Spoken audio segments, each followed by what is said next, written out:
রোদ নিচ্ছ নাকি? রোদ নিচ্ছি। রান্না সব কমপ্লিট? রান্না হয় না এখনো, রান্না হচ্ছে। তাহলে ছাদে কি করছো? ছাদে এই যে রোদ নিচ্ছি। কাল থেকে চুলটা ভিজে আছে, চান করে চুলটা শুকোয় নাই। চুল ভিজে ঠান্ডা লেগে গিয়েছে। এবার চুলটা অনেকটা চুলটা আছে না, চুলটা তো ভিজে ঠান্ডা লেগে গিয়েছে। কাল শ্যাম্পু করেছি। কি নিয়েছি বলতো চুলে আমি? কি নিয়েছো? কি নিয়েছি বল দিন? কালার করেছো? না, নির্মা গুড়ি দিয়ে চুলটা ধুয়েছি।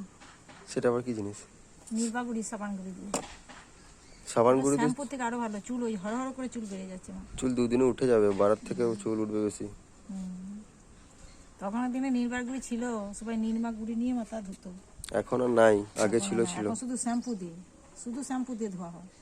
আমার মারা সাবান গুঁড়ি দিয়ে তখন মাথা ধুতো, আমি দেখেছি। আমরা ধুই না, আমরা শ্যাম্পু দিয়ে ধুই। আমার মা সব সাবান গুঁড়ি দিয়ে মাথায় সাবান গুঁড়ি নিত, আর চুলগুলো সাবান দিয়ে করতো, সাবান গুঁড়ি দিয়ে। ঠিক আছে।